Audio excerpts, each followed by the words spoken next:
They laughed at her. Not behind her back, not in whispers at the edge of the crowd. They laughed directly at her face, in the middle of the auction yard, in front of 100 people who had already decided what she was worth before she opened her mouth. A 30-year-old woman, alone. No partner, no experience, no safety net.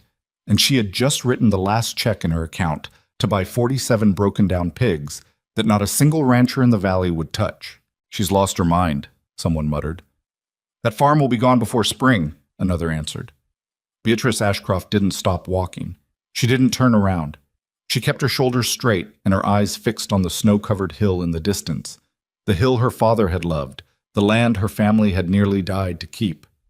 And she walked to her truck, loaded those animals, and drove home alone on icy roads with everything she owned and nothing left to lose. What happened next is the kind of story that this valley will be telling for a generation. This is it. If this story is for you, hit like, hit subscribe, and drop a comment with the city you're watching from right now. I want to see exactly how far Beatrice's story travels. Now let's go back to the beginning. The auctioneer's voice cut through the frozen morning air like a blade. 47 head, aging breeders, mixed breed, reduced mobility in 6 of them. Starting bid is set low, folks, because frankly, the man paused, letting a grin spread beneath his gray mustache. Nobody's wanted these animals for 3 seasons running. Laughter rippled through the crowd gathered in the mud-packed yard of Harlan's Livestock Exchange. It was the kind of laughter that felt comfortable to the people doing it. The laughter of men in good coats standing beside good trucks. Men who had inherited land their grandfathers cleared. Men who measured other people's worth the same way they measured cattle, by what you looked like standing still. Beatrice Ashcroft stood at the back of the crowd, her breath rising in small white clouds, her gloved hands tucked into the pockets of her father's old canvas jacket. The jacket was too big for her, it always had been, but she wore it anyway, because it still smelled faintly of wood smoke and machine oil, and those were the 2 smells that had defined her entire childhood. She was 30 years old. She was the only person in that yard who had driven to the auction alone. She studied the pigs through the slat fence of the holding pen. They weren't beautiful animals. She wasn't going to lie to herself about that. Their bristle was coarse and uneven. Several moved with the careful, stiff-legged gait of animals that had been pushed too hard for too many years on concrete floors. One old sow stood apart from the others near the far corner, her back slightly humped, her ears twitching with irritated patience, as if she had already made peace with whatever indignity the day intended to deliver. But Beatrice wasn't looking at what they were. She was looking at what they could become. "You're not seriously thinking about bidding?" The voice came from her left. She didn't have to turn to know who it was. Dale Pritchard, 53, third-generation cattle rancher, a man who had once told her father, to his face, at a community barbecue, that the Ashcroft homestead was a sentimental project pretending to be a farm. She turned anyway. Dale was a tall man with a wide jaw and the kind of permanent squint that comes from decades of sun and self-satisfaction. He was looking at her the way people look at a car that is broken down in the middle of an intersection, with mild irritation and zero expectation of resolution. "Good morning, Dale," she said. "Beatrice." He glanced at the pig pen, then back at her. "Those animals are worn out. You know that, right? Whatever you're thinking, it's not going to work." "I appreciate the input." He seemed momentarily startled by the absence of argument in her voice. People who expected to win a fight are always thrown when the other person simply declines to engage. He recovered quickly, pulling his coat tighter and shaking his head with the practiced sorrow of a man delivering a verdict. "Your daddy was a good man," he said. "Stubborn as a post, but good. I'd hate to see his land go under because his daughter didn't know when to cut her losses." Beatrice looked at him for a long moment. There was something behind her eyes. Not anger, not hurt, but something quieter and more concentrated, like a fire that had learned to burn without smoke. "Thank you, Dale," she said again. "Enjoy the auction." She turned back to the pen. The old sow in the corner had swung her heavy head around and was watching Beatrice with small, dark, surprisingly alert eyes. "I know," Beatrice thought silently. "Me too." She raised her paddle when the bidding opened. She was the only one who did. There was a beat of pure silence, the kind of silence that happens when a room full of people simultaneously recalibrates its understanding of a situation. Then the murmuring started. Then, unmistakably, the laughter. "Sold," the auctioneer said, sounding almost apologetic, "to the young lady in the back." Beatrice walked to the payment table with her checkbook in her hand. The figure she wrote down represented almost everything in her account, a number that, once transferred, would leave her with less than $200 and a mortgage payment due in 60 days. The woman behind the table looked at the check, then at Beatrice, then back at the check. "You sure about this, honey?" Beatrice clicked her pen closed. "Yes, ma'am." She loaded the pigs into the second-hand trailer she had borrowed from her neighbor, Mrs. Eloise Tanner, one of the very few people in the valley who had not offered her unsolicited opinions on the matter, and drove the 12 miles home on roads that were beginning to ice over at the edges. The homestead appeared through the windshield the way it always did when she came over the last rise in the road. Suddenly, all at once, like a secret being revealed. The stone farmhouse sat low against the hillside, its windows dark. The fence lines ran crooked in places where posts had heaved from years of frost cycles. The old smokehouse stood at the edge of the property, its mortared walls thick and gray, its iron door shut tight against the wind. Her father had built that smokehouse by hand, 22 years old, newly married, working from a design he had found in an agricultural archive and modified 3 times before he was satisfied. He used to say that the walls needed to be thick enough to hold the heat and the memory of every fire that had ever burned inside them. Beatrice parked the truck and sat for a moment with the engine running, looking at the building. "Okay, Dad," she said quietly to nobody. "Let's see what we've got." The first week was honest about how difficult everything was going to be. The pigs needed veterinary assessment. She had scheduled that before the auction, one of the few things she had planned far enough in advance. Dr. Amos Webb, a compact, precise man who had been the valley's large animal vet for 26 years, arrived the morning after the purchase and spent 3 hours in the pen with the animals while Beatrice stood at the fence taking notes. "6 of them have joint inflammation that'll limit mobility permanently," he said when he was done, scraping mud from his boots at the gate. "2 more have mild respiratory issues, manageable, not critical. The rest are structurally sound, just underfed and overstressed from confinement." "Can they breed?" He looked at her. "Most of them, yes. If you give them 6 to 8 weeks of proper nutrition and space, the majority of these animals will recover significantly." He paused. "Can I ask what your plan is?" "Foraging," she said. "I want to run them on the hillside, the oak grove above the north pasture, and the old apple orchard on the east slope." Amos Webb was quiet for a moment. "That's not conventional." "I know. It's going to be slow. You won't have marketable product for at least 8 to 10 months. I know that too." He studied her. She had learned in the weeks since her parents died and left her this land and its debts that people studied her a great deal. They were looking for the crack, the place where the uncertainty showed through, where the bravado gave way to the fear underneath. She had gotten better at keeping the surface still. "You've thought this through," he said finally. It wasn't quite a question. "I've thought about almost nothing else for 6 months," she said. "I just needed the animals to make it real." He nodded slowly, and she could see him recalibrating Omat, not quite to belief, but to something closer to neutral. He packed his bag, and then, at his truck, he turned back. "The old sow, the one in the corner. What about her?" "She's older than the others. Her breeding days are probably behind her." He hesitated. "But she's got good bones and a temperament I don't usually see in commercial stock. Steady, patient." He looked at Beatrice. "She reminds me of someone." He drove away before she could decide if that was a compliment. She named the old sow Margaret. It felt right. Her maternal grandmother had been named Margaret, a woman of considerable size and unshakable composure who had survived a flood, 2 recessions, and the particular grief of outliving a husband and 2 of her 4 children without once losing her fundamental sense of order. The sow had that same quality, a kind of deliberate, unhurried gravity that seemed to say, "I have seen harder things than this, and I am still standing." Margaret became, in a strange way, Beatrice's anchor in those early weeks. The mornings were brutal. Beatrice was up before 4, breaking ice on the water troughs, mixing feed supplements she had researched obsessively through agricultural extension publications and old farming manuals her father had kept in a box under the workbench. The temperature dropped to single digits some nights, and the wind that came off the higher ridges had a mean personal quality to it, like it was specifically looking for the gaps in her clothing. She kept a notebook, a thick, spiral-bound thing she carried in her breast pocket, and she wrote everything down.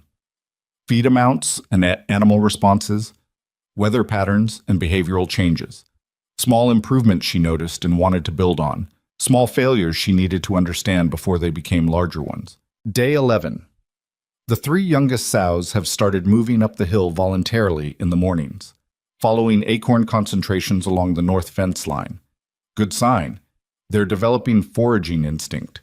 Margaret stayed lower today, near the old apple trees, found her rooting methodically along the east side where the fallen fruit has concentrated, marking this area. Day 14.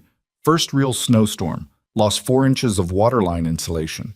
Repaired with what I had. Will need to buy more before the next system. Animals handled the cold better than expected. Margaret found a low depression in the hillside, east of the orchard, that seems to act as a natural windbreak. 3 other sows followed her there. She knows this land better than I do. Day 19, Dale Pritchard drove past the upper fence line this afternoon, slowed down, didn't stop. I waved. He didn't wave back. The financing conversation happened on a Thursday in December, in a small office that smelled of old carpet and artificial heat. Gerald Marsh was the loan officer at Harlan Valley Community Bank, a man of cautious temperament and conservative instincts who had held the Ashcroft account since Beatrice's parents had taken out their original farm loan 17 years ago. He was not unkind, but he was honest in the specific way that financial people are honest. Not about feelings, but about numbers. "You have 62 days before the next payment is due," he said, sliding a paper across the desk. "The current balance on the farm loan, combined with the operational debt your parents carried at the time of their passing, puts the total obligation at—" "I know what it is," Beatrice said. "Then you understand that without a demonstrated revenue stream, the bank's position will become—" "Gerald," she set her hands flat on the desk, "I'm not here to renegotiate. I'm here to ask for a 60-day extension on the next payment and a small operating line, $30,000, to get me through the winter production phase." He looked at her over his glasses. "Beatrice, the collateral on that request would be the farm itself, which is already—" "I know what the collateral is. And you understand that if the operation doesn't generate revenue by spring, then I lose the farm." She held his gaze. "I understand that completely, Gerald. I'm asking you to make a business decision based on a business plan, not on what you think of my odds." She slid her own folder across the desk, the one she had spent 3 weeks putting together, the one with the agricultural research and the cost projections and the market analysis she had pulled from specialty food trade publications. "I'm asking you to read this." He picked it up. He didn't open it immediately. He turned it over in his hands first, which she had learned was his way of buying himself a moment to think. "The smokehouse," he said finally. "My father built it with hand-cut stone from the ridge above the north pasture. The walls are 22 inches thick. The interior temperature holds within 3 degrees of target across a 12-hour smoke cycle." She paused. "There isn't another structure like it within 200 miles. Gerald Marsh opened the folder. He read for 11 minutes.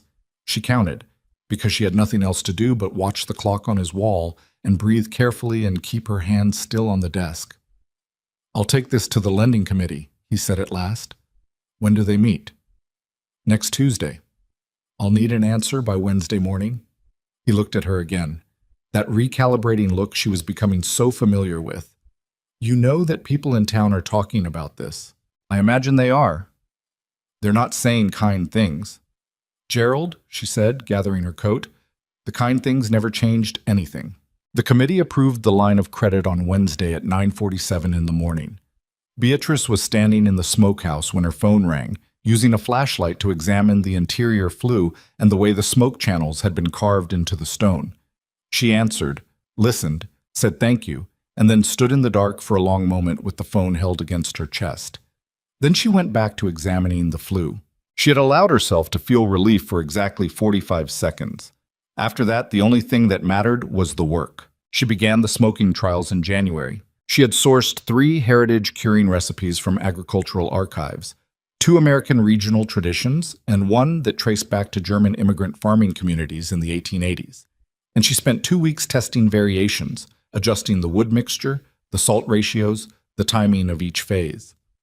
She used the oldest sections of the orchard for her hardwood supply: apple, cherry, and a dense local oak that produced a smoke with a particular sweet bitter quality she had tasted once, years ago, in a product her father had brought home from a specialty market in the city.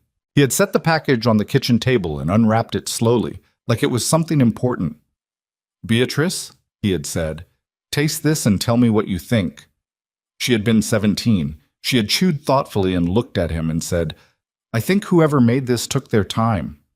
He had nodded like she'd said exactly the right thing. She was still chasing that taste, the particular quality of something that had not been rushed, not at any stage, not once, not even when it would have been easy to let one step slide because the next step was waiting. Her first 3 batches were wrong in different ways. The first was oversalted. She had followed the archive recipe too literally without accounting for the mineral content of her local water. The second was technically correct but flat. The smoke was too uniform, too clean, without the variation in temperature that created depth. The third batch taught her something crucial. The stone walls of the smokehouse weren't just insulation, they were participants. They absorbed heat during the early fire and released it slowly through the night, creating a thermal environment that no modern metal smoker could replicate. She wrote all of this down. The walls remember every fire. Dad was right about that. February arrived with a ferocity that felt deliberate. 2 storms back-to-back dropped 14 inches of snow on the valley and dropped the overnight temperature to -11. A section of the water line froze solid despite the insulation, and Beatrice spent 4 hours in the dark with a heat gun and a prayer she didn't articulate to anyone, including herself. One of the sows developed a respiratory infection that required daily medication.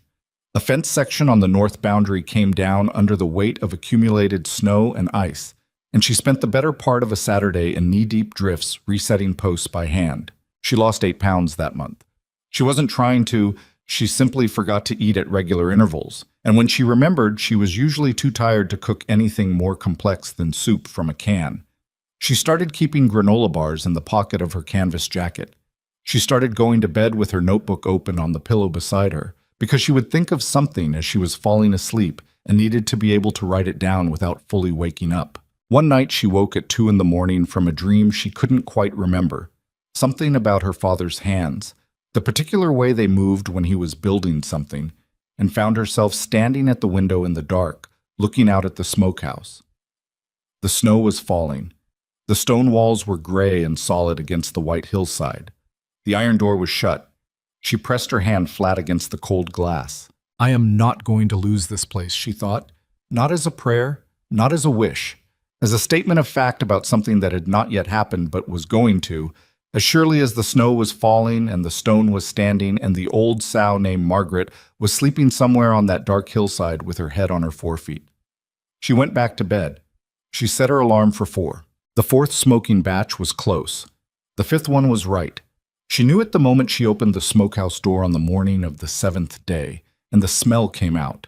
Not sharp, not aggressive, but layered, the way good things are layered, the way light through leaves is layered, each note distinct, but none of them separate from the whole. She cut a thin slice with her pocket knife and ate it standing in the cold morning air, with smoke still rising from the stone chimney, and she closed her eyes, and for a moment, just a moment, she was 17 years old again, sitting at the kitchen table while her father watched her chew and waited for her to say what she tasted.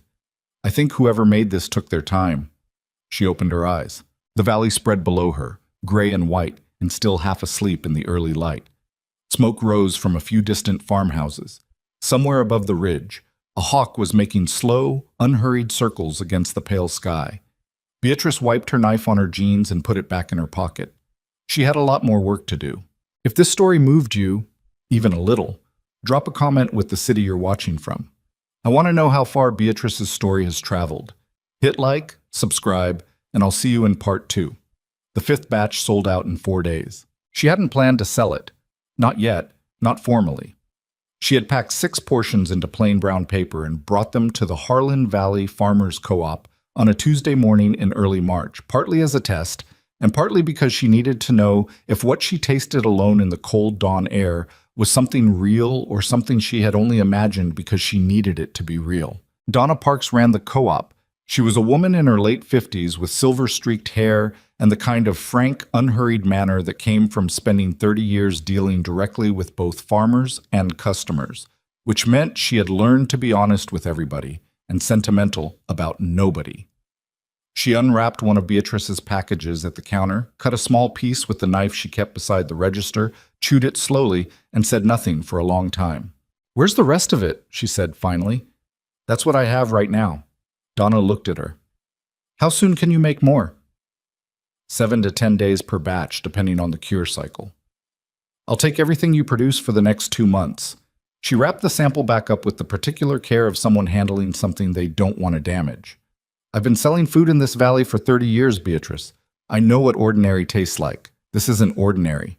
Beatrice drove home with both hands on the wheel and the heater running and the radio off, and she let herself feel, for exactly the length of that 12-mile drive, the specific fragile joy of having someone else confirm what she had believed in the dark and the cold when nobody was watching.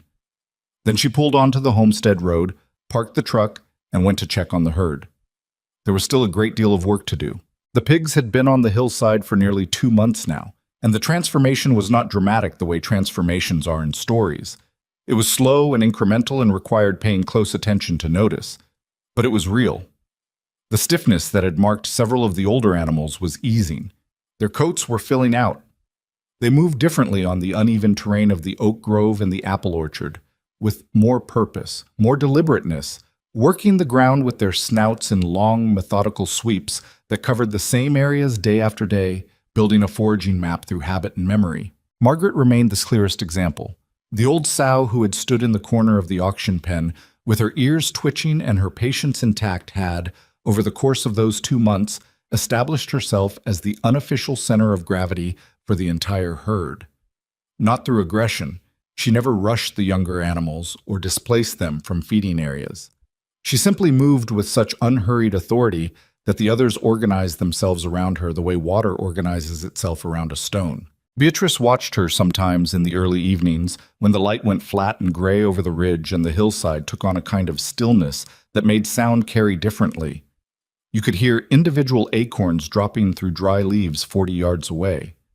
Margaret would stand at the edge of the orchard with her head slightly lifted, nostrils working, reading information from the air that Beatrice couldn't begin to decode, and then she would move in some particular direction with such quiet certainty that within minutes half the herd had followed. "You're teaching them," Beatrice said one evening, leaning on the fence post. "Aren't you?" Margaret did not respond because she was a pig, but she turned her heavy head in Beatrice's direction, and her small dark eyes held that quality of alert, settled attention that Beatrice had stopped finding unusual and started finding genuinely comforting. She wrote in her notebook, "The herd is learning the land, following Margaret's patterns, specific routes, specific concentrations, returning to the same sites at roughly the same time each day. This isn't random foraging. This is systematic. Whatever she knows about this hillside, she's passing it on. What the hillside was giving them, the acorns, the windfall apples, the particular mix of roots and grasses, and the mineral content of the rocky soil, was working on the animals at a cellular level that wouldn't be visible until the meat itself told the story. Beatrice understood this the way her father had understood it, not from formal training, but from a lifetime of watching things grow and learning to read the difference between what was being rushed and what was being allowed to become what it actually was. She could not afford to rush this. She would not. The problem was that the bank did not operate on the same schedule as the hillside. Gerald Marsh called on a Thursday in mid-March. His voice had the careful, apologetic quality of a man delivering information he personally wished he didn't have to deliver. "The lending committee reviewed your extension request, Beatrice.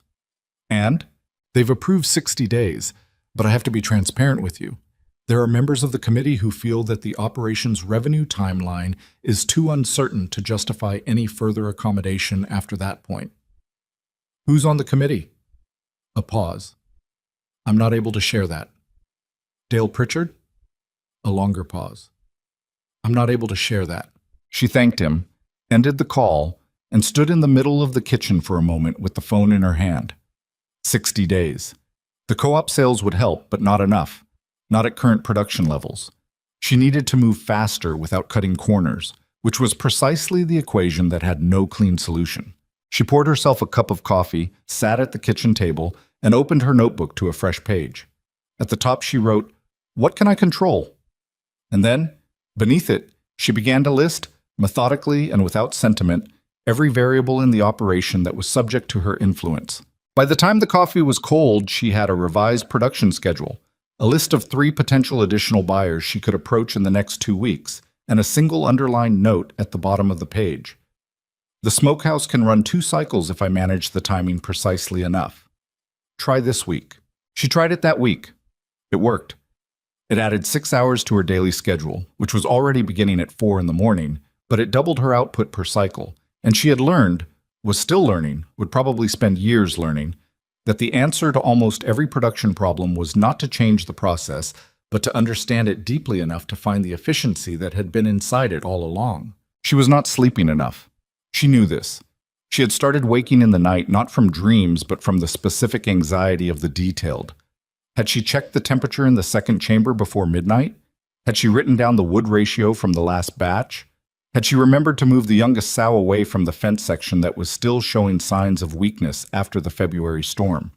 She would lie in the dark running through the list, and then, because she couldn't be sure she remembered correctly, she would get up and check. Some nights she didn't go back to bed at all. She was running on black coffee and the momentum of something she had chosen to believe in. And she understood, in the quiet and honest part of herself that she only visited when exhaustion stripped away the more managed version, that belief alone was not going to be enough much longer. She needed help. The kind of help she didn't know how to ask for, because she had spent the last 4 months operating on the private conviction that asking for help was another form of confirming what everyone in the valley already thought, that she couldn't do this. The help arrived in the form of a woman she had met exactly once, at her mother's funeral.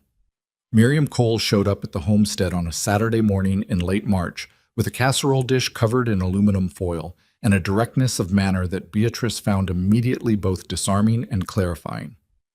"I heard you're running yourself into the ground," Miriam said, standing on the porch. "I'm managing," Beatrice said.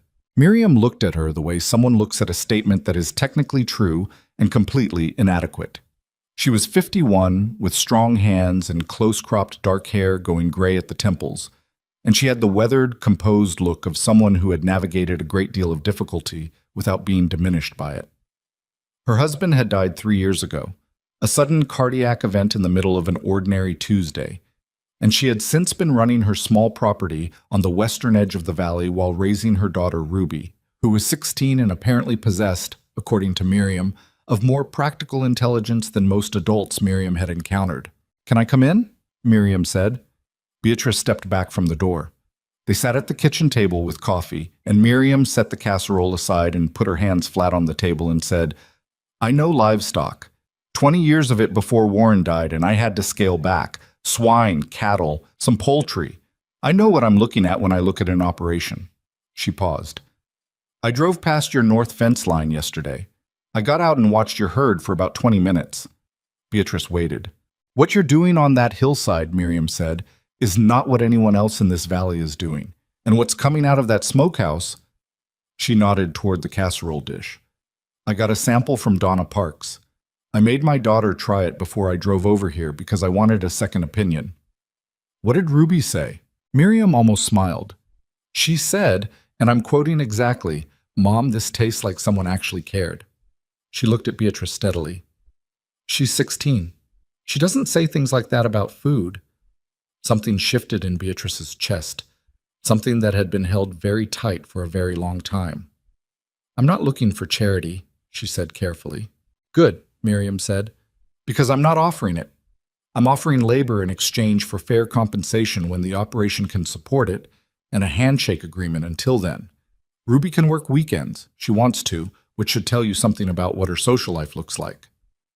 The almost smile surfaced again, briefly. "And I can give you 4 days a week starting Monday." Beatrice looked at her. "Why?" Miriam was quiet for a moment. "Because Warren always said the most important thing a person can do is find a piece of work worth doing and give it everything they have." She looked down at her coffee. "I've been looking for that for 3 years." The silence between them was not uncomfortable. It was the kind of silence that settles after something true has been said. Monday, Beatrice said finally. Monday, Miriam agreed. Ruby arrived with her mother on Monday morning at 6:30 and immediately wanted to see the herd. She was tall for 16, with her mother's directness and a quality of focused attention that expressed itself in the first 5 minutes as 3 observational questions about the foraging patterns that Beatrice had to stop and genuinely think about before answering. By 9 o'clock, she had learned the name of every pig Beatrice had named, which was not all 47 of them, but was a respectable number, and she had figured out on her own, without being told, that Margaret was the one worth watching. She's teaching them, Ruby said, standing at the fence with her elbows on the top rail, watching the old sow work the eastern edge of the orchard. That's what I think too, Beatrice said. Ruby turned to look at her with an expression of uncomplicated satisfaction. What do we do today? What they did, that Monday and every day after it, was work. Miriam brought a structural intelligence to the operation that Beatrice had been providing through sheer volume of personal effort. She looked at each task and found the inefficiency in it, not to cut corners, but to eliminate the waste that was consuming Beatrice's time and energy without contributing anything to quality. She reorganized the feeding schedule to reduce the morning setup time by 40 minutes. She identified which fence sections needed immediate reinforcement versus which ones could wait, based on 20 years of knowing which failures were imminent and which were merely ugly. She established a rotation system for the smoking cycles that allowed both chambers to run consecutively without either one receiving less attention than it needed. You've been treating this like a one-person operation, Miriam said at the end of their first week, sitting at the kitchen table with a cup of tea and the production schedule spread between them. It was a one-person operation, Beatrice said. It's not anymore, Miriam set her finger on the schedule. If we run it this way, cycle 1 starts at 4, cycle 2 starts at noon, Ruby handles the afternoon feed while you rest. I don't need to rest. Beatrice. Miriam's voice was quiet but completely firm. You need to rest. An operation runs on the quality of its decision-making. If you're making decisions on 4 hours of sleep and too much coffee, you're going to make a mistake eventually. And in this kind of work, mistakes have costs. She looked at her steadily. Rest is part of the production process. Beatrice opened her mouth, closed it, looked at the schedule. 2 hours, she said. 4. 3. Done, Miriam said, without missing a beat, which made Beatrice suspect she had planned to land on 3 all along. The days took on a different quality after that. Not easier. The work remained relentless, and the physical demands of the operation were constant, and the financial pressure didn't ease because 2 more people were now sharing it. But the loneliness changed. The particular weight of carrying every observation, every problem, every small decision inside her own head, that weight distributed itself differently when there were 3 people in the kitchen at the end of the day, tired and honest, talking through what had worked and what hadn't. Ruby had a gift for the animals that went beyond affection. She paid attention in the specific, quiet way that the best stock people do. Not projecting, not romanticizing, but watching carefully and building an accurate understanding of individual behavior over time. She noticed in the 5th week after she started working that one of the younger sows was eating more slowly and moving with a subtle reluctance that hadn't been there the week before. Something's off with her, she told Beatrice one afternoon, leaning on the fence. Which one? The spotted one. The one you call Nellie. Ruby kept her eyes on the animal. She's not sick. It's not that. It's more like she's distracted, like something's bothering her that she can't get away from. Beatrice watched Nellie for a few minutes. She had gotten better over the months at seeing what Ruby was describing, the small departures from established pattern that most people would dismiss as irrelevant, but that always, in her experience, turned out to mean something. Dr. Webb came the next morning and found what turned out to be a minor hoof issue. Early stage and entirely manageable, but the kind of thing that, left unaddressed for another few weeks, would have created significant problems. He treated it, looked at Ruby, and said, "How long have you been working with livestock?" "Since last month," Ruby said. He looked at Beatrice. "Keep this one," he said. "I intend to," Beatrice said. There was a morning in April, a Thursday. She remembered that precisely, because Thursdays had become the day she drove to the co-op to deliver and collect payment, the most tangible proof each week that the thing she was building was actually working. When she stood at the top of the North Hill in the early light and looked down at the operation below her. The smokehouse chimneys were both running. She could see Miriam moving along the fence line on the east side, checking posts with methodical efficiency. Ruby was somewhere in the orchard with the herd. She could hear the girl's voice occasionally, not calling to the pigs exactly, more like talking alongside them, the way you talk alongside something you respect without expecting a particular response. The hillside was brown and gray and still waking up from winter. But in the east corner, where the soil was deeper and more sheltered, there were the first pale suggestions of green. Everything Beatrice had was in this place. Every dollar, every hour, every decision made alone in the dark at 4 a.m, when fear was the loudest thing in the room and she had chosen to move through it rather than around it. She didn't feel triumphant standing there. She felt something quieter and more durable than triumph. She felt like a person who had made a choice that was genuinely hers and was living inside the consequences of that choice with her eyes open. Below her, Margaret emerged from the orchard at her usual unhurried pace, followed by a loose procession of younger animals, and began working her way along the ridge toward the section of hillside where the acorn concentration was highest at this hour.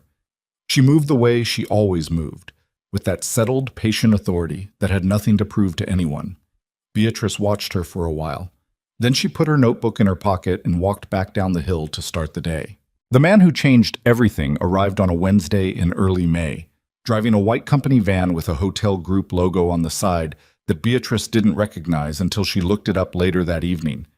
A regional hospitality chain with 14 properties across 4 states, the kind of operation that purchased food in volumes that made the co-op's entire monthly order look like a grocery run. His name was Paul Garrett.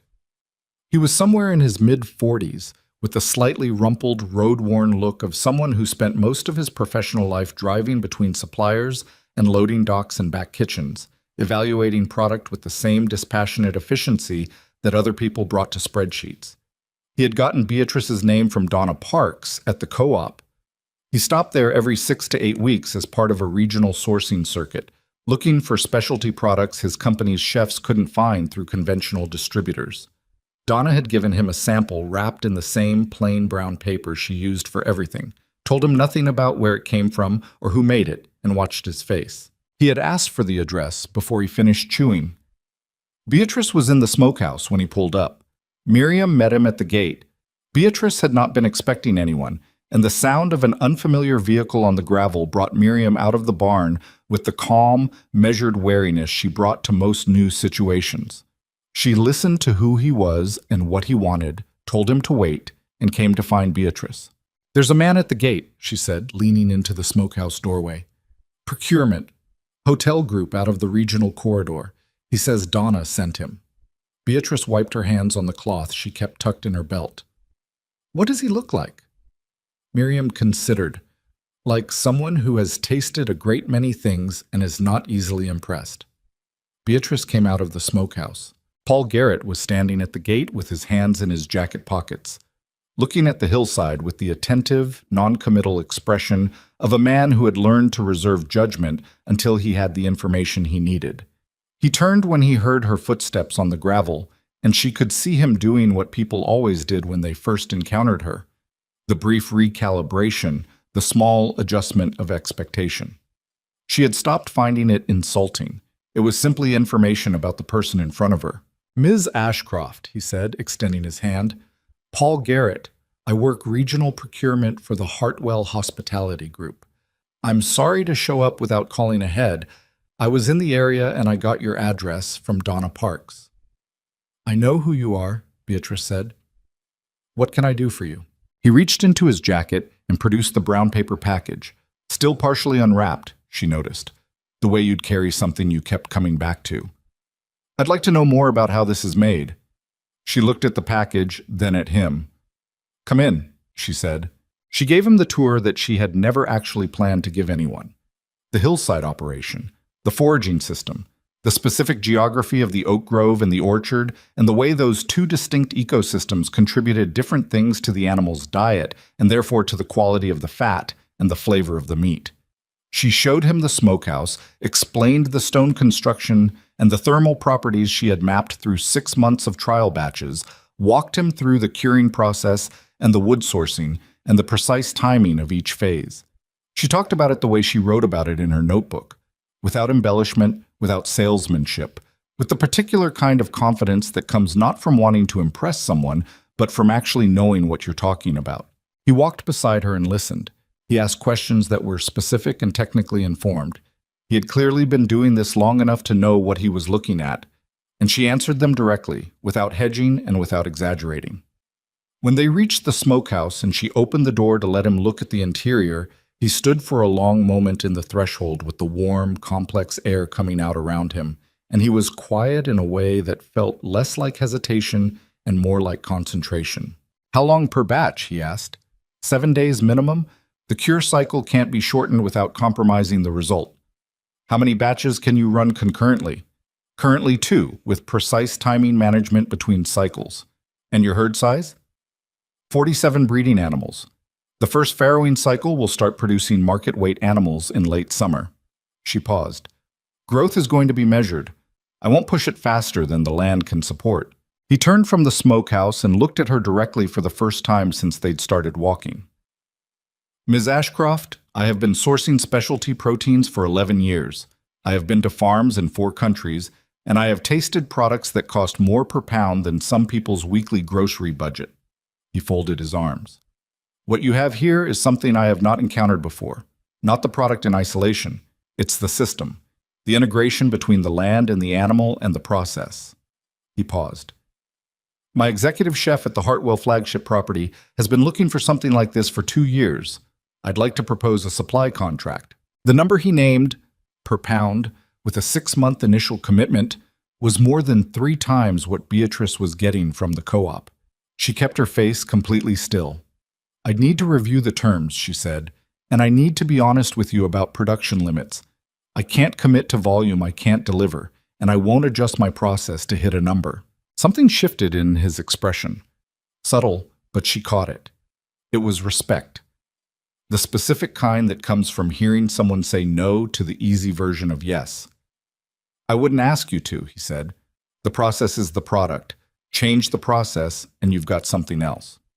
He reached into his jacket pocket and produced a business card. "Take whatever time you need. I'll send you the standard contract framework by end of week, and we can negotiate from there." She took the card. "I'll have my response in 10 days. He nodded, and as she walked him back to his van, he looked once more at the hillside, at the figures of the pigs moving through the late morning light among the oak trees, methodical and unhurried, and she could see him trying to find language for what he was looking at. "How did you know this would work?" he asked. Beatrice considered the question honestly. "I knew what didn't work," she said. "I knew what rushing looked like, and I knew what cutting corners produced. I didn't know this would work. I knew it was the right way to try." He drove away down the gravel road, and Beatrice stood watching the van until it disappeared around the first bend, and then she turned and walked directly to the barn, where Miriam was rehanging a gate hinge she'd been meaning to fix for 2 weeks. "Well," Miriam said without looking up, "he wants a supply contract." Miriam set down her wrench. "How much?" Beatrice told her. Miriam was quiet for a long moment. Then she said, "Ruby is going to want a raise." Despite herself, despite everything, Beatrice laughed. It came out rough and a little ragged from underuse, and it startled them both, and then Miriam laughed too, and for a moment the two of them stood in the dim barn with the sound of it filling the space between the old wooden walls, and it felt like something long compressed finally releasing. The contract arrived by email 4 days later, and Beatrice spent an evening going through it line by line at the kitchen table with a yellow highlighter and her own notes. She negotiated 3 clauses: the volume commitment floor, the quality dispute resolution process, and a provision that explicitly protected her right to limit supply without penalty if herd health or land conditions required it. Paul Garrett's company accepted all 3 changes within 48 hours, which told her something useful about how much they actually wanted what she had. She signed the contract on a Friday morning. She called Gerald Marsh at the bank before noon. "Gerald," she said, "I'd like to schedule a meeting to discuss the loan structure." There was a pause on the other end of the line, and she could hear in it the specific quality of a man recalibrating the terms of a situation he thought he understood. "Of course," he said. "When would you like to come in?" "Monday. And Gerald, bring whoever needs to be in the room." She did not specify what she meant by that, and he did not ask. but she heard him writing something down. The meeting on Monday included Gerald, the bank's regional lending director, and a man named Howard Briggs, whom Beatrice did not recognize, but who turned out, from the careful way Gerald introduced him, to be a member of the lending committee that had nearly denied her extension 2 months earlier. She sat across from all three of them with the signed Hartwell contract, her production schedule, a 6-month revenue projection she had drafted with Miriam's help, and the kind of composure that belongs to someone who has already fought the hardest version of this battle in private. She presented everything without theater and without apology. The contract, the current co-op revenue, the expansion of herd output projected through the end of the year, the second smokehouse capacity that she intended to restore to function before summer, a project she had been planning for weeks, waiting only for the financial footing to make it viable. Howard Briggs, who had the look of a man who had spent a long career being cautious and was not entirely comfortable with the parts of his caution that had turned out to be wrong, cleared his throat. "Ms. Ashcroft, this is a significant development." "Yes," she agreed pleasantly. "It is. The Hartwell Group is a substantial buyer. This contract," he looked down at it, "this changes the risk profile of the loan considerably." "I thought it might." Gerald Marsh, to his credit, looked genuinely pleased. "We can restructure the repayment schedule to align with your projected cash flow," he said. "And the operating line, we can extend that through year-end at minimum." "I'll also need a capital loan for the second smokehouse restoration," Beatrice said. "I have contractor estimates." She produced them from the folder. "The restoration will take 6 weeks. It will double my concurrent production capacity, which I'll need to meet the Hartwell volume commitment in the second half of the contract term." She watched Howard Briggs look at the estimates, and she watched the moment when he moved, visibly, physically shifted, from the posture of someone evaluating a questionable request to the posture of someone approving a reasonable one. It was a small thing, but she noticed it. "I think we can accommodate that," he said. She drove home with the restructured loan agreement and the capital approval in her folder on the passenger seat, and she felt something she was careful not to confuse with relief. Relief was passive. It was what you felt when pressure ended. This was different. This was the feeling of a door you had pushed against for a long time finally beginning to move, and knowing that it was moving because of what you had built and not because someone had decided to be kind. The second smokehouse was a stone building 30 yards east of the original, smaller in footprint but with the same thick-walled construction. Her father had built it as a backup, a hedge against the possibility of fire or structural failure in the primary building. It had sat unused for 9 years, and the interior showed it. The iron fittings had rusted, the flue was partially blocked by debris, the door hinges had seized entirely. The contractor Beatrice hired, a quiet, competent man named Edgar Reyes, who had worked with stone structures for 30 years, walked through it on his first visit and said it was sound. "The walls are better than the other one," he said, pressing his palm flat against the interior stone. "Your father cut these blocks tighter, less mortar between them, better heat retention." He looked at Beatrice.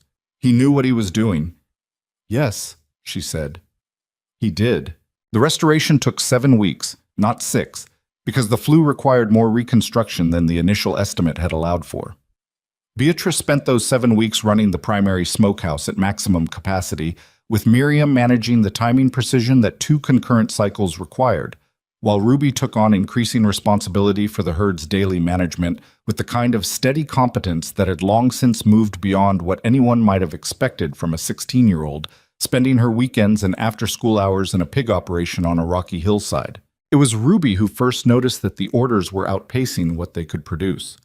She came into the kitchen one evening in June with a notebook of her own.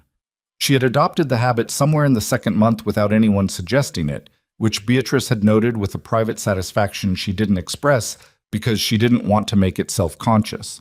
And she set it on the table next to Beatrice's production ledger.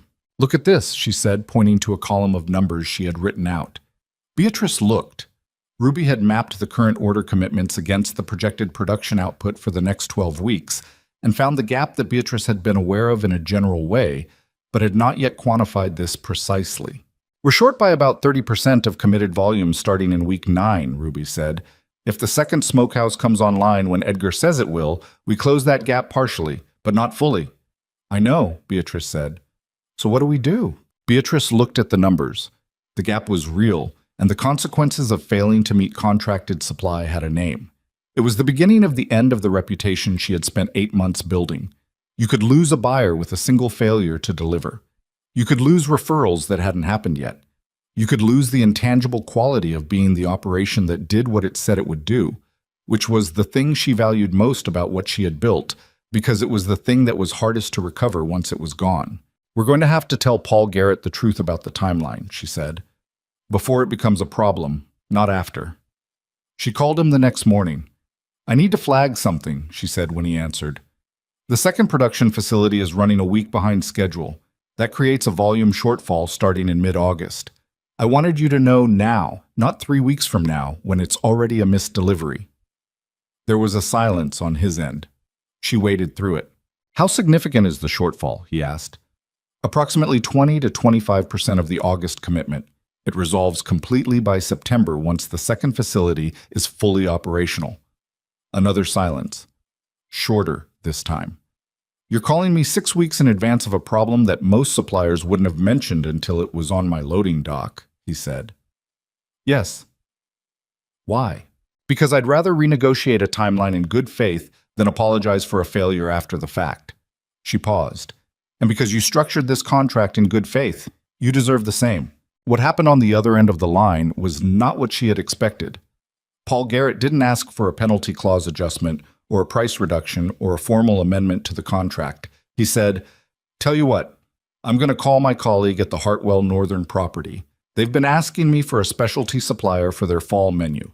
You're going to have enough product to supply both of them?" She had to recalculate quickly and honestly, because she would not estimate high and she would not guess. "By October, yes," she said, comfortably. "Then let me make that call," he said. "Consider the August shortfall a non-issue." She sat with the phone in her hand for a moment after the call ended, in the kitchen that had been her parents' kitchen and her grandmother's kitchen before that. At the table where she had been 17 years old, and her father had unwrapped a piece of smoked meat from a specialty market and asked her what she tasted. She understood something now that she hadn't fully understood then, why he had asked. He hadn't been testing her palate. He had been showing her something. He had been saying, without using those words, that there was a kind of work in the world that looked like food, and tasted like patience, and smelled like wood smoke, but was actually about something else. Was actually about deciding who you were going to be in the quiet, unobserved hours when no one was evaluating the result. She set the phone on the table. Through the kitchen window, she could see the original smokehouse chimney putting up its steady thread of pale smoke into the blue June sky. And 30 yards east, the scaffolding still covering the second building where Edgar Reyes and his crew were working on the flue restoration. And beyond both of them, the hillside where her herd was moving in its unhurried, purposeful way through the oak grove, following patterns laid down over months of accumulated knowledge. She pulled her notebook toward her and opened it to a fresh page. At the top, she wrote, October. Both facilities. 2 properties. What do we need? And she began, as she always did, with the list. The second smokehouse came online on a Tuesday in late July, 11 days behind Edgar Reyes's revised estimate and 43 days behind the original one, and Beatrice marked the occasion the same way she marked every significant milestone in the operation, by going to work. Edgar had left the previous afternoon after a final walkthrough, shaking her hand at the gate with the quiet satisfaction of a craftsman who had done something he considered worth doing. The interior restoration was cleaner than either of them had anticipated. The flue had been entirely rebuilt with reclaimed stone from the same ridge her father had quarried. The iron fittings had been replaced with hardware sourced from a specialty supplier in the next county, and the door, which Edgar had rehung on new pintles set into the original stone jamb, opened and closed with a weight and solidity that made Beatrice think of the word permanent in a way she found unexpectedly moving. She fired the first test cure that evening, alone, because she wanted to hear what the building sounded like when it was working. Stone buildings have acoustics, not the dead flat acoustics of modern construction, but a quality of resonance that makes the space feel inhabited even when it's empty. She stood in the center of the second smokehouse, with the first small fire building in the firebox, and listened to the way the warmth moved through the room, the faint tick and settle of stone responding to heat. and she thought about her father standing in the original building for the first time, 22 years old, listening to exactly this. She understood him better now than she ever had when he was alive.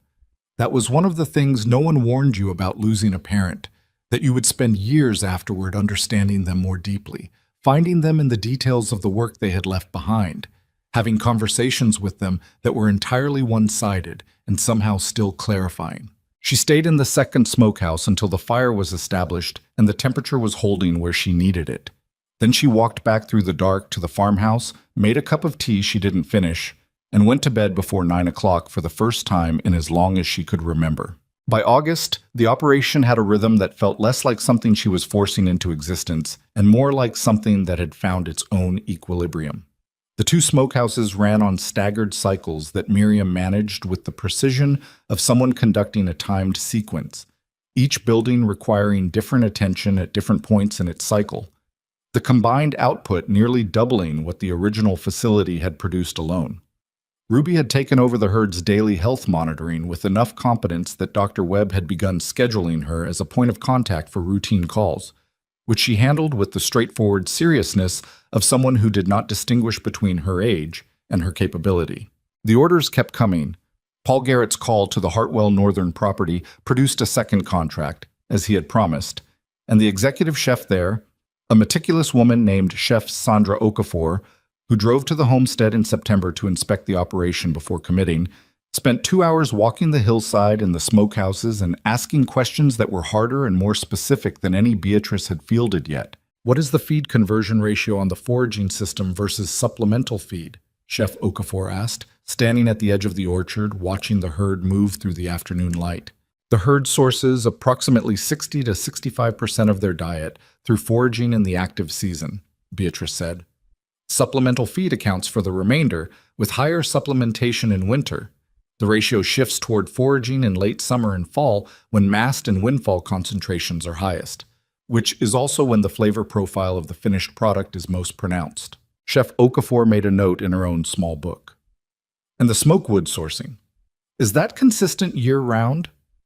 Apple and cherry from the orchard, oak from the ridge. The ratios vary seasonally because the orchard pruning schedule determines how much fruit wood is available, but I maintain consistent flavor profile by adjusting the oak proportion as compensation. I have 18 months of batch records if you want to see the adjustments. Chef Okafor looked at her over the top of her notebook. You keep 18 months of batch records. I keep records of everything. Show me. Beatrice showed her. They sat at the kitchen table for 40 minutes while Beatrice walked her through the notebooks, the early trial records with their honest accounting of failures, the adjustments made and the reasoning behind them, the gradual convergence toward the process that was now producing what Chef Okafor had tasted at the flagship property and driven 3 hours to source for herself. You developed this entirely empirically, Chef Okafor said, turning pages. I didn't have a formal program to follow, Beatrice said. I had my father's smokehouse and a strong opinion about what the results should taste like. Chef Okafor set the notebook down and looked at Beatrice the way someone looks when they are revising a significant assumption. Ms. Ashcroft, I have worked with specialty food producers for 15 years. Most of them can tell me what they do. Very few of them can tell me why it works. She paused. You know why it works. I know why it works for this land and these animals and this building, Beatrice said carefully. I'm not sure the same process would produce the same result somewhere else, which is part of why I won't scale it beyond what the land can actually support. The contract with the northern property was signed before Chef Okafor left the valley. It was larger than the flagship contract and included a provision that Beatrice had proposed herself, a quality review clause that gave the buyer the right to visit the operation unannounced twice per year, which was unusual enough in supplier agreements that it had given Chef Okafor visible pause. You're inviting inspection, she'd said. I'm inviting accountability, Beatrice had said. If the process drifts and I don't catch it myself, I want someone who cares about the result to tell me. It was this quality, the willingness to be held to the standard she had set for herself in public, on the record, that began, gradually and without announcement, to change the way the valley talked about Beatrice Ashcroft. The change didn't happen the way she might have imagined it in her more exhausted moments during the winter when she had sometimes, late at night, entertained brief and uncharitable fantasies about the specific day when everyone who had laughed at the auction would be required to acknowledge that they had been wrong. It didn't happen that way at all. It happened the way most real things happen, incrementally, quietly, through the accumulation of undeniable evidence over time, until one day the narrative that the community had built around her simply couldn't hold its own weight anymore and collapsed without ceremony. The first person to ask for her advice was not someone she expected. Tom Brierley ran the largest cattle operation in the valley, 400 acres, third generation, the kind of established rancher who had never in his professional life had reason to consult anyone newer or smaller than himself about anything related to livestock. He stopped his truck on the road beside the north fence one morning in late August and called out to where Beatrice was checking the fence line. "Got a minute?" She walked over. He was a heavy-set man in his 60s with a weathered, serious face and the kind of eyes that had spent decades in bright sun and had learned to look at things carefully before deciding what they meant. He had not been at the auction the previous November. She didn't know if that mattered or not. "I've been hearing things about your foraging system," he said. He wasn't looking at her. He was looking at the hillside, at the pigs moving through the oak grove. "The way you're using the terrain, the rotation." "What kind of things?" "That it's working."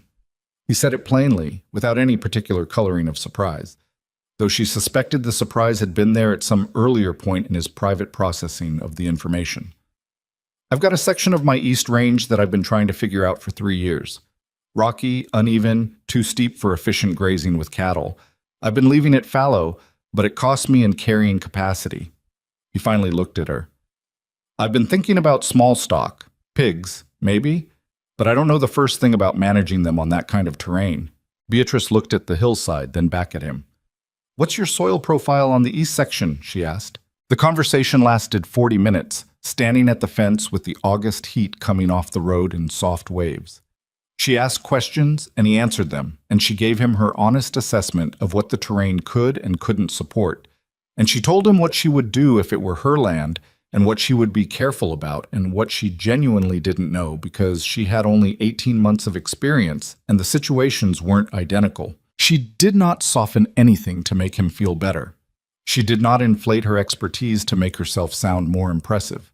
She gave him the truth of what she knew, clearly and directly, and let him make of it what he would. When he drove away, she went back to checking the fence line, and she was aware, not triumphantly, but with a quiet and specific acknowledgement, that something had shifted, not in the valley's opinion of her exactly, but in something more fundamental, in the terms on which she was now being engaged. Miriam noticed it too. She mentioned it one evening at the kitchen table, not as celebration but as observation, in the way she mentioned most things, as a fact worth noting and understanding. "Tom Brierley asked me about your feeding records today," she said. "Ran into him at the feed store.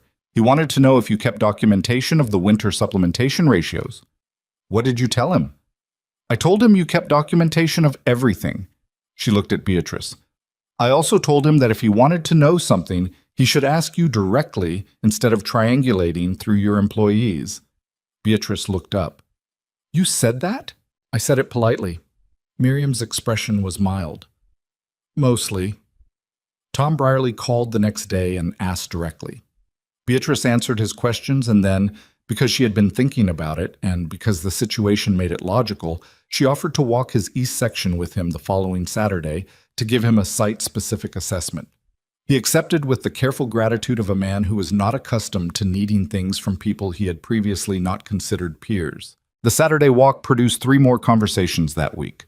2 neighboring operations who had heard from Tom, and 1 rancher from the north end of the valley whom Beatrice didn't know at all, but who had apparently been given her name by Paul Garrett as a reference for the Hartwell supply chain sourcing process.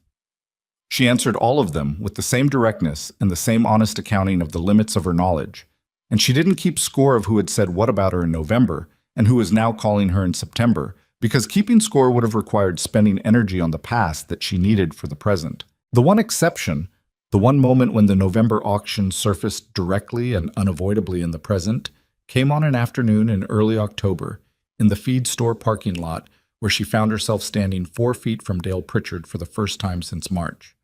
He was loading bags into his truck with the help of one of his ranch hands. He saw her the same moment she saw him. There was a pause, brief, waited. and she watched him make a decision about what to do with it. He walked toward her. His hands were in his jacket pockets, the same posture he'd had at the auction when he told her the animals were worn out and her plan wasn't going to work. But his face was different. The comfortable, self-satisfied certainty was gone, replaced by something that looked, in a man like Dale Pritchard, like significant effort. "Beatrice," he said. "Dale." He stopped a few feet from her. He looked at the ground briefly, then back up. "I heard about the Hartwell contracts. And the northern property." He paused. "Word gets around." "It does," she agreed. Another pause, longer this time, and she could see him working at something, pushing past whatever internal resistance stood between a man of his generation and temperament and the thing he was trying to say. "I was wrong," he said, "about what I said at the auction, about the animals, about your plan." He held her gaze. "I was wrong, and I want you to know that I know that." Beatrice looked at him for a moment. She thought about November, the freezing morning, the laughter in the crowd, the specific feeling of walking to the payment table alone while people shook their heads. She thought about January at 4 a.m. with a heat gun and a frozen water line. She thought about February and the 8 pounds she'd lost, and the night she'd spent at the window with her hand on the cold glass, telling herself a true thing that she had chosen to believe without evidence. She thought about what it had cost her, and she thought about what it would cost her to hold on to it. "I appreciate that, Dale," she said. And she meant it, simply, without performance. Genuinely. He nodded. He seemed relieved in the way people are relieved when something they've been carrying can be set down. "Tom Brierley says you're thinking about expanding the breeding program. Selectively. I'm not going to grow faster than the land can hold. Smart." He looked at her with something that had not been in his eyes in November. "If you ever need to talk through the expansion, I've got experience with breeding programs, on the cattle side, but a lot of the management principles are similar. I'm not saying I have answers. I'm saying I'm available to think through it, if that's useful." She considered him. She was not naive. She understood that some of this was Dale Pritchard recalibrating his social position in a valley where the landscape of expertise was shifting.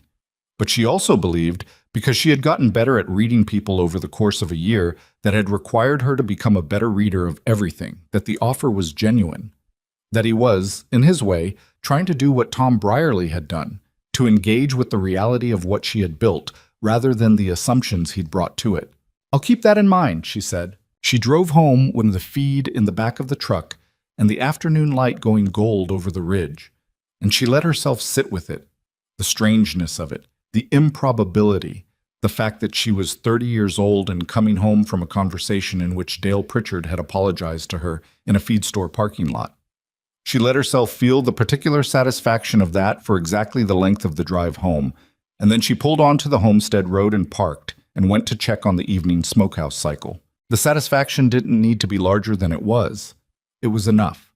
What she came home to that evening, the twin threads of smoke rising from the 2 stone chimneys against the October sky, the sound of Miriam moving in the barn, Ruby's voice carrying down from the hillside where she was doing the last herd check of the day, was worth more than any parking lot apology, worth more than any conversation in which the terms changed from dismissal to deference.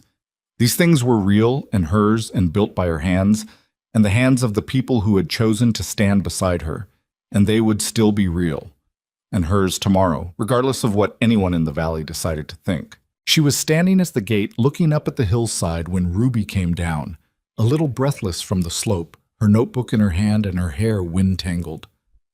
"All good up there," Ruby said. "Margaret's been keeping the younger ones closer to the orchard today. I think she knows the weather's changing." Beatrice looked up at the sky. The clouds on the western ridge had the particular dense, flat-bottomed quality that in her experience preceded the first hard cold of autumn. "She probably does," Beatrice said. Ruby stood beside her and they both looked up at the hillside for a moment, at the shapes of the animals moving in the fading light, and at the old sow standing apart from the others near the highest point of the orchard. Her heavy head lifted, reading something in the air that neither of them could access, but that both of them had learned over the course of this particular year to trust. "What do we do tomorrow?" Ruby asked. It was the question she asked at the end of every day, and Beatrice had come to understand that it wasn't really a request for information. It was Ruby's way of saying, "I'm still here. I'm still in this. Tell me what's next." Beatrice looked at the smokehouses, at the barn, at the farmhouse with its windows beginning to glow in the early dark, at the stone walls her father had built, and the hillside he had loved, and the whole complicated, demanding, irreplaceable thing she had chosen and been chosen by. "Same thing we do every day," she said. "We get up early, and we do the work right." Ruby nodded like that was exactly the answer she'd been expecting, and went inside to help Miriam with dinner, and Beatrice stood alone at the gate for one more minute in the gathering dark, listening to the quiet of the valley settling around her operation, like something earned. The first snow of the season came on a Thursday night in early November, the way first snows always come in the valley, quietly, without announcement, arriving while everyone was asleep and covering everything by morning with the particular impartiality of weather that has no opinion about what it buries. Beatrice woke at 3:45, 20 minutes before her alarm, the way she had been waking since January, some internal mechanism having long since recalibrated itself to the demands of the operation, regardless of what the clock said. She lay still for a moment in the dark and registered the quality of the silence outside, which was different from ordinary silence in a way she had learned to identify. Thicker, more complete, the specific acoustic texture of a world that has been padded from beneath. She got up and went to the window. The snow was still falling, not heavy, not the kind of storm that required immediate crisis response, but steady and serious, the kind that intended to stay. The homestead lay below her in the gray pre-dawn, every surface softened and defined simultaneously by the white. The two smokehouse chimneys were going. She had set the overnight cycles before bed, a habit now so ingrained that she did it the way she locked the door, without conscious deliberation, and the smoke rose from both of them in slow, parallel threads that the snowfall parted around like water around two stones. She stood at the window for longer than was strictly necessary. She was aware of the date. Not in a sentimental way. She had spent a year becoming someone who had very little patience for sentiment as a substitute for clarity, but in the factual, grounded way of a person accounting for where they stood. 1 year. 53 weeks since she had stood in the mud-packed yard of Harlan's Livestock Exchange with her checkbook in her hand and her father's jacket on her back and 47 animals that nobody wanted loading into a second-hand trailer. 1 year since everyone had laughed. She turned from the window, dressed, and went downstairs to make coffee. Miriam arrived at 6, as she always did, stomping snow from her boots on the porch and coming through the kitchen door with the brisk, organized energy that Beatrice had come to think of as one of the most reliable features of her daily landscape. Ruby was in school until 3, a fact that still occasionally surprised Beatrice. That this person who managed herd health with the focus of a trained professional and kept meticulous records and asked questions that made Dr. Webb think before answering was, on weekdays, a 17-year-old sitting in a classroom doing calculus. "How are the smokehouses?" Miriam said, hanging her coat. "Both running well. I'll check the second one after the morning feed." Beatrice poured a second cup and set it on the table. "The east fence line is going to need attention after this snow. The post I flagged last week, I saw it on my way in. I'll handle it this morning before the temperature drops further." Miriam sat, wrapped her hands around the mug. "Gerald Marsh called me yesterday." Beatrice looked up. "Called you?" "My cell. He said he'd been trying to reach you and kept getting voicemail." She paused in the careful way she paused when she was deciding how much framing something required. "He wants to schedule a meeting before the end of the month. Something about the loan structure." "I know what it's about," Beatrice said. She did. She had been doing the arithmetic for 3 weeks, watching the numbers converge toward a point she hadn't allowed herself to name until she was certain. "I'll call him today." Miriam looked at her with the particular attentiveness she reserved for moments when she knew more was being said than was being said. "Is it good news?" Beatrice picked up her coffee. "Come with me to check the second smokehouse," she said. "I'll show you the ledger." The ledger was a word she used for what had become, over 12 months, 4 notebooks, 2 spreadsheets, and a paper production record that she kept pinned to the wall inside the original smokehouse door. She had been fastidious about it, not because anyone required it, but because she had believed from the beginning, from the very first night she sat at this kitchen table and asked herself what she could control, that the truth of an operation lived in its records, that what you wrote down and what you could prove and what you could account for was the only honest foundation for any claim you made about where you stood. The truth of the records, in November, 1 year after the auction, was this. The farm loan was not only current, it was ahead of schedule by 2 payments. The operating line had been reduced by 60% from its peak draw. The combined revenue from the Hartwell flagship contract, the Northern Property contract, the co-op supply, and 3 additional regional buyers that Paul Garrett had referred over the summer exceeded the farm's total annual debt obligation by a margin that had, when Beatrice first ran the final numbers, caused her to sit very still at the kitchen table for several minutes, doing nothing at all. Miriam stood in the second smokehouse doorway and read the current month's figures without speaking. The fire was low and steady in the firebox, the temperature holding in the range it needed, the smell of apple and oak and cherry wood moving through the warm stone air around them. "Beatrice," she said finally, "I know. I know." She paused. "I need to hear Gerald confirm the bank's position before I say it out loud. But yes, I think the debt is going to be gone by February." Miriam set the ledger page down slowly. She looked at Beatrice with an expression that was not quite joy and not quite relief, but something that combined elements of both and added something else, something that looked, on Miriam Cole's characteristically composed face, very close to wonder. "February," she said. "February," Beatrice confirmed, "if the December and January cycles hold at current output." "They'll hold," Miriam said immediately, with the flat certainty of someone who knew because she was the one making them hold. "They'll hold." Beatrice looked at her for a moment. At this woman who had shown up at her door with a casserole dish and a handshake offer, and had given the last 14 months of her considerable capability to something that had not been guaranteed to work. She thought about what it meant to choose to believe in something that other people had decided wasn't worth believing in, and she thought about how that choice, made quietly, without fanfare, on a Saturday morning in late March, had changed the shape of everything that followed. "Miriam," she said. "Don't," Miriam said with a slight lift of her hand. "Not yet. Wait until February. Then you can say whatever you want to say, and I'll listen to all of it."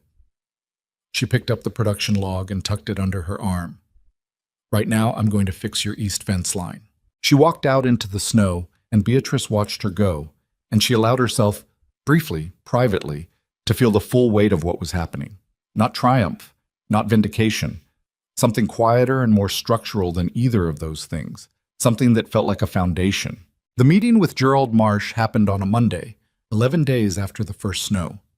Beatrice drove to the bank in weather that had cleared overnight into the particular brittle brightness of a cold November morning, the sky an unambiguous blue above the white valley, the road salt crunching under her tires. She had the current ledger in her bag, and the production projections through February, and a number in her head that she had checked 4 times from 4 different directions, because she believed in precision and did not trust conclusions she wanted to be true without verifying them from angles she didn't control. Gerald met her at the door himself, which was unusual.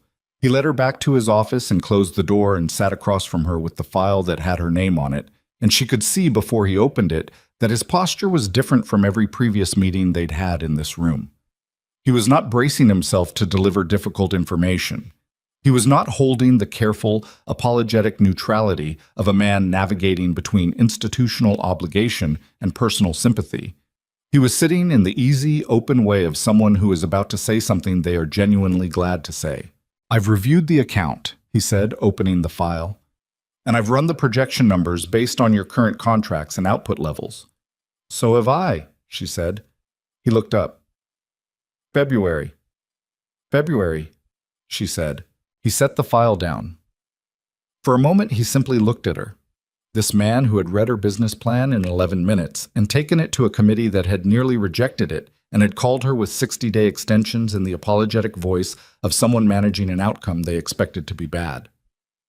He looked at her the way people look when reality has arrived at a place that their predictions said it wouldn't reach. "I want to say something," he said, "that is outside my professional capacity." "All right.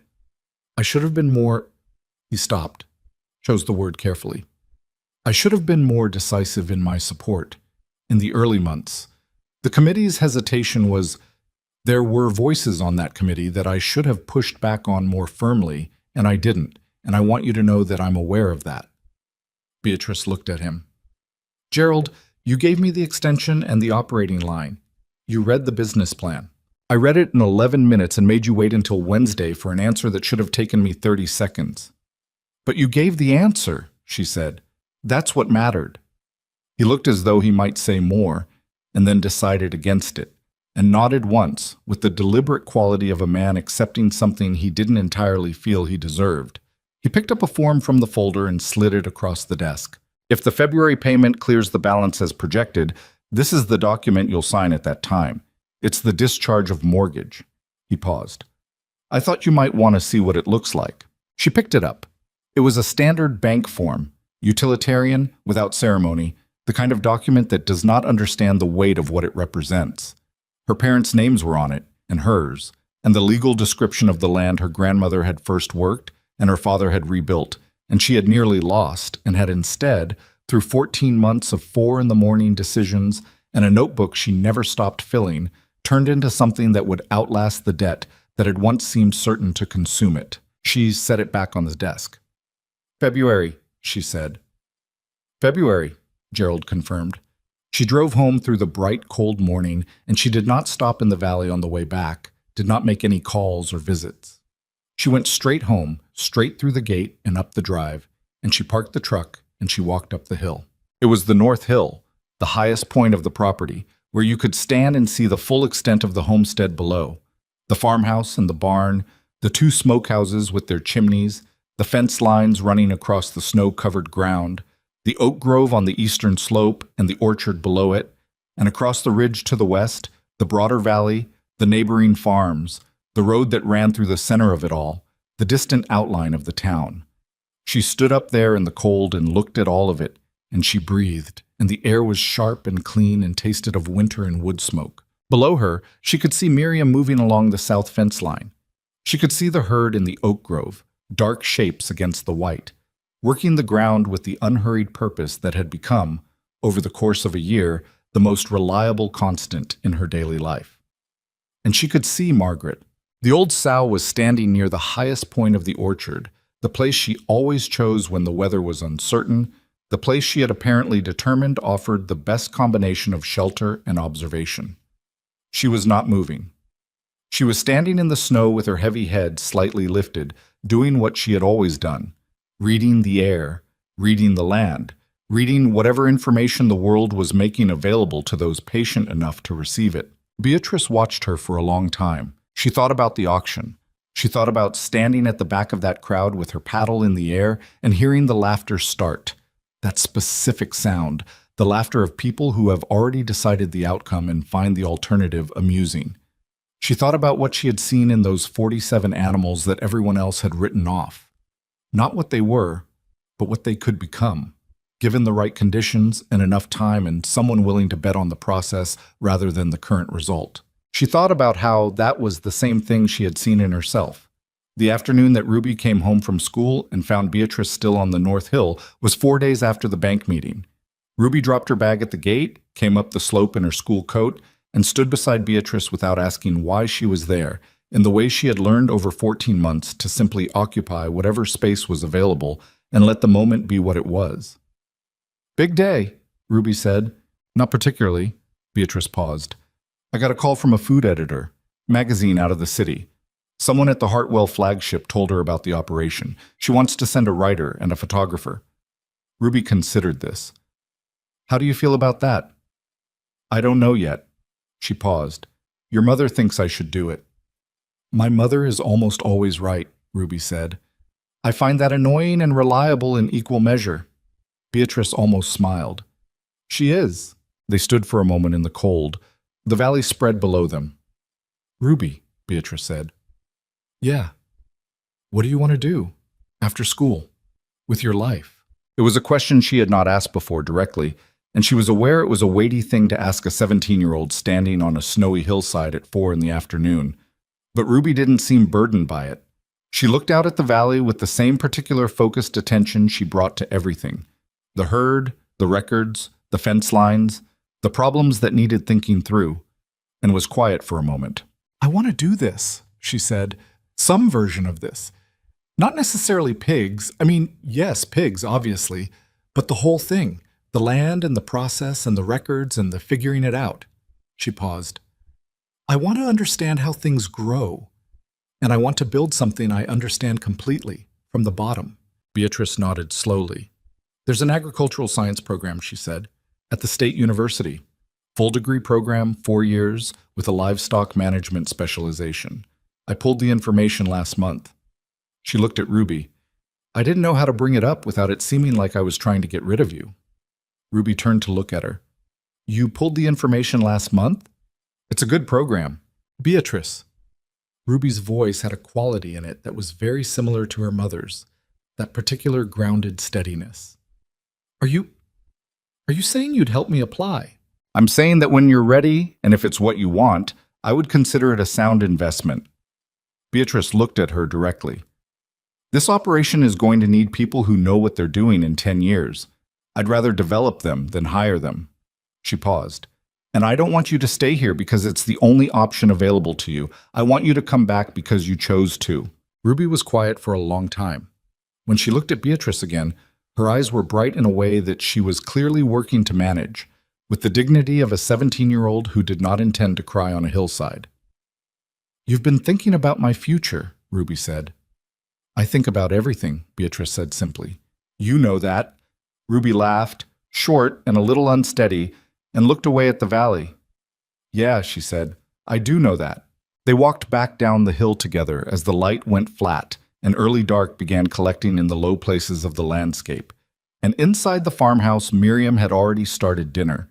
She did this sometimes, staying past her hours without announcement, the same way she did most things that mattered, without making them into an event. The three of them ate together the way they had come to eat together on the longer days, without formality, at the kitchen table that had been in this room since before Beatrice was born, with the notebooks pushed to one end to make room for the plates, and the kind of tired, honest conversation that belongs to people who have spent a full day doing real work. It was Miriam who raised the subject that had been, in different ways, present in all of their thinking for the past weeks, without being directly addressed. If the debt is discharged in February, she said, setting down her fork, what happens to the operation?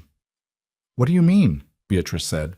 I mean, what's next? Do we hold the current scale? Do we expand? Do we bring in more animals? Or do we stay at the carrying capacity you've established? She looked at Beatrice with the clear, practical directness that was her default mode for important questions. I'm asking because Ruby and I need to plan, and because I think you've been turning it over in your head for a while and haven't said it out loud yet. Beatrice looked at her plate, then at Miriam, then at Ruby. She had been turning it over. She had been turning it over at 4 a.m. and on the North Hill and in the smokehouse and in every quiet space between tasks for most of the last month. I don't want to get bigger for the sake of getting bigger, she said. The land has a carrying capacity and I'm not going to push past it, but, she paused.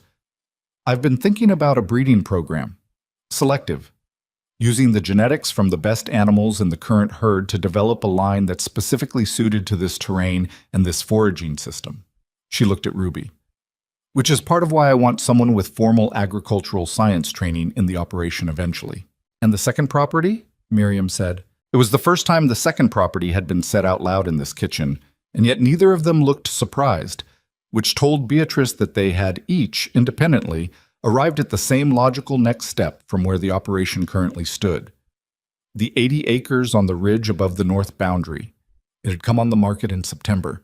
The estate sale of an elderly man who had farmed it alone for 30 years and had no heirs. It was rocky and uneven, and the existing structures were minimal. It was, in other words, exactly the kind of land that most people in the valley would consider marginal, and that Beatrice had learned to read as full of unused potential. She had been watching it for 6 weeks. She had not said anything to anyone. You know about the ridge parcel, she said. I know you drove up there 4 times in October, Miriam said. And I know you didn't write it down in the notebook, which means you were still deciding whether to let yourself think about it. Beatrice looked at her. You notice everything. I learned it from you, Miriam said, without particular expression. The ridge parcel. 80 acres of mixed terrain, rocky hillside, scattered oak, and a section of old-growth forest on the upper portion that hadn't been managed in decades. Enough land to eventually support a second foraging operation without overburdening the existing one. A project of years, not months. The kind of undertaking that would require the same patience the original homestead had demanded, the same willingness to work with the land's pace rather than against it. It would take 5 years to develop properly, Beatrice said. Minimum. Yes, Miriam said. It's a significant capital commitment on top of the breeding program. Yes, Buzz, Miriam said again in the same tone, which communicated clearly that she was not raising objections. She was simply confirming that she understood the scale of what was being discussed. And it's not something I can do alone, Beatrice said. Miriam looked at her steadily across the table. No, she said, it's not. A pause. Good thing you're not alone. The February morning when the final payment cleared arrived on a Tuesday, which was an ordinary enough day. Cold, partially cloudy, the kind of unremarkable winter morning that has no particular ambitions. Beatrice drove to the bank at 9. She signed the discharge of mortgage with a pen Gerald Marsh produced from his desk drawer. He shook her hand with both of his, which was not something she had seen him do before, and he said something she would remember for a long time. Your father would have been very proud of you. She held the signed document in her lap on the drive home, and she thought about her father's hands, the particular way they moved when he was building something, the deliberateness of it, the lack of wasted motion, the evident respect for the material he was working with. She thought about the smokehouse walls and the blocks he had cut and fitted with care that outlasted him by decades, and would probably outlast her too, and she thought about the kind of work that is done not for the recognition it produces, but for the quality of what it leaves behind. She pulled onto the homestead road and stopped the truck at the gate instead of driving through. She got out and stood in the cold and looked up the hill at the operation laid out before her in the February light. Both smokehouse chimneys were going. The fence lines ran in clean order across the snow-covered ground, well-maintained and solid, including the east section that had been the first repair Miriam had made when she arrived. The barn door was open, and she could see movement inside. Miriam, moving through the morning routine with the organized efficiency that Beatrice no longer consciously noticed because it had become simply the way things worked here, the baseline against which everything else was measured. On the hillside, the herd was beginning its morning movement toward the oak grove, the younger animals following the established routes that Margaret had spent a year teaching them. Margaret herself was visible on the lower slope, moving more slowly these days, the year and a half of good hillside living having done what it could for joints that had been compromised before Beatrice ever met her, but moving with the same unhurried authority that had never diminished. She would not live forever. Beatrice had accepted this in the matter-of-fact way she had learned to accept the true things that were not fixable, which was to say, fully, and without spending energy resisting the fact of it. What Margaret had given the operation, the foraging knowledge encoded in the herd's habits, the stability of her presence over the crucial early months, the particular quality of witness persistence that Beatrice had leaned on more than she could ever articulate, that was not going to leave with her. Some things, once given, are simply part of the place. The food magazine piece ran in March. The writer was a careful, intelligent woman who spent 2 days at the homestead asking the kind of questions that suggested she was genuinely trying to understand the operation rather than simply describe it. The photographer was quiet and observant and took most of his best shots in the early morning when the light on the hillside had that quality and when the smokehouses were running and the smoke was visible against the sky. The piece was long, 6 pages in the print edition, and it described the foraging system and the smoking process and the history of the stone smokehouse and the quality of what came out of it, and it mentioned Beatrice's name and described her as a producer of rare commitment and precision. It did not describe her as surprising. It did not describe her as unexpected. It treated what she had built as exactly what it was, the logical result of a person who understood her work at a fundamental level and had refused to compromise the process under any conditions, which was, she thought when she read it, the most accurate thing anyone had written about her. The issue appeared in April. By May, the phone had rung 31 times from buyers and distributors and producers she had never heard of, from 3 states and 1 from as far as the Pacific coast. She did not return all of them. She returned the ones that seemed to understand what she was and what she was not, and she declined the ones that wanted volume she couldn't produce and speed she wouldn't deliver. She hired a part-time office assistant to manage the correspondence, a practical decision she had resisted until Ruby pointed out that Beatrice was spending 4 hours a day on phone calls and emails that were displacing 4 hours of production management, which was not rational. "You can't do everything yourself forever," Ruby said, in a tone that bore a striking resemblance to her mother's voice, which Beatrice noted without comment. "I know," she said. "You keep saying that and then doing everything yourself." "I know that too."